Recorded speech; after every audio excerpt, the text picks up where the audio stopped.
This forced people to actually do this because if this was the case, and if no people actually believe in and actually believe in this education system, then that's actually have to benefit.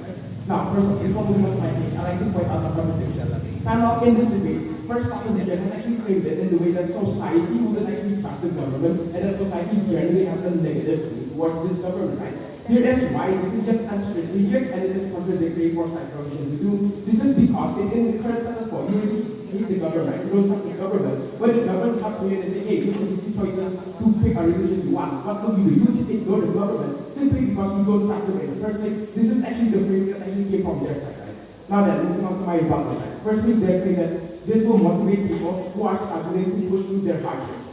First of all, note that side provision's argument would rely on the basis that people in the status quo have absolutely no hope and actually no motivation at all. Several reasons as to why this is wrong. Look, even if you are, let's say, a poor and a working class person, at the end of the day, you're still going to work because of two reasons. Firstly, because you have a family to provide for, and for example, you have a daughter you provide. This is literally what only makes people actually work most of the time. In the status quo, on outside the house, most of these people, even though they are poor, they still have a daughter and wife to provide for. They will work because they need this income to actually provide for the people they will actually love, right? Or for example, if they're a mother or father in the nursing home, they actually need to generate income to take care of their own family members. And this is what we really have for these people to work. And the second reason is because these people want to have hope to be able to advance in their job. Like, for example, let's say you currently have a bad job, let's say you're a waiter at a restaurant. At the end of the day, you would do this conventional methods, right? And furthermore, I like people to know that on their side, you don't actually stop like social inequality. Because like at the best case scenario, you give hope to people, they suddenly work more. At the end of the day, the rich is still going to be rich, the poor is still going to be poor. On our side, at least we still have these conventional methods. We have like progressive taxations where we will get more money and tax the people, the rich more, and then we will just use this money that is fund, there's like more funding from the government, and the government will just like reallocate this money for the well-being of all of its citizens. Like for example, by giving, by giving like welfare benefits or like elected environments to its people. And then at the day, outside limits this debate, because we have proven why the conventional methods will actually work and why we cannot just impose religion on people, and on their side, you cannot just say, oh, we'll give you very choices, and then this is either going to be ineffective or it is just going to be a breach of like your literal the identity and the rights of its citizens, right? And because of all of these reasons that will force opposition. And make sure that they are actually able to preach the gospel and the religion to these people. We're not going to force people to actively we're not going to force people to just immediately say, oh, I'm not this religion wrong. They're able to choose and able to choose pragmatically what religion they feel is the most and what actually gives them what they actually mean the most. So we're not just going to force people to actually focus on one religion wrong. We're not actually going to make a picture of anything like that. Now, like we're believing in the gospel, why? Because even if there's a successful, it's very morally questionable for us to actually force religion to people. First, we're not forcing that, and secondly, even if there's merit that people have for religion in these particular ways, that actually still as even if that is true, it's actually fine. Why? Because then there will be that religion that you will be able to have to get out of this kind of situation in which we're actually in a very bad scenario. Therefore, the hope that we get from people actually have a religion is much greater than the actual part of having actually those religions to these people. Which is why we're very much opposed.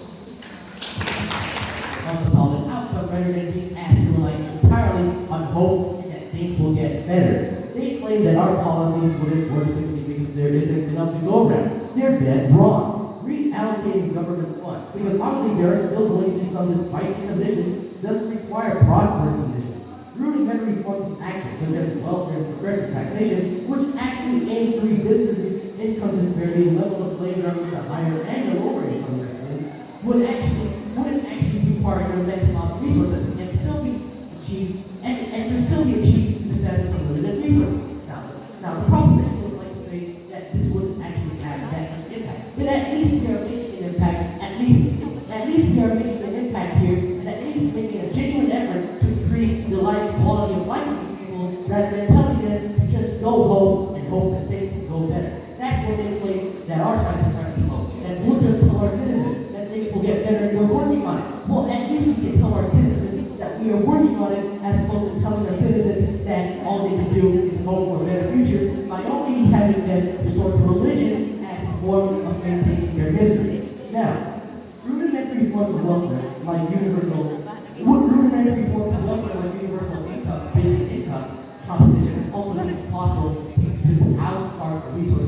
But again, this is a very rudimentary form. This is a very rudimentary form of alleviating the poverty. Because the issue at hand here is not because we're trying to solve their issue, not because we're trying to make everything great again. We are trying to thrust over them so that they can notice that their government that they still discuss is at least in all their criticism trying to make the life better one step at a time. And although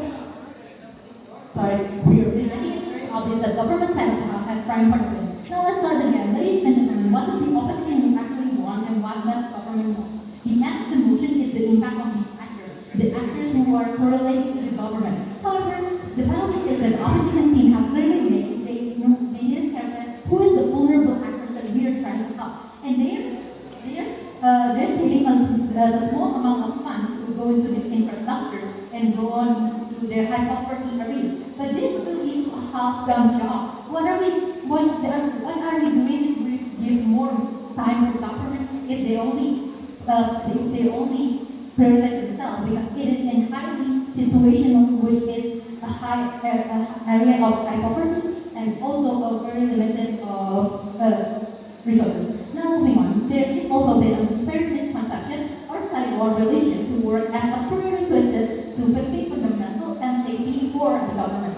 And they're being very optimistic on what government will actually allocate their money to, especially realizing that this state has very limited resources. And there's also no rebuttal from the first speaker during his speech, what are the number of actors they never stated any, and their idea only expanded on the second, and they also very, very undermine about how powerful hope is. They do not realize the power of hope, what hope can actually do to people. And there is also no challenge of prioritization on their side of the house. We believe prioritization should be the one that acknowledged by the panel, which means our government needs their resources. The resources here are way too limited, and really doesn't really add anything to this debate, except for just trying to cancel argument. And the vulnerable actors, these people on high poverty area, they are desperate. But on the side of the house, even with the slightest help from government, it will be well received because the government will actually send people to acknowledge the impact of religion and faith thus to people. In our side of the house,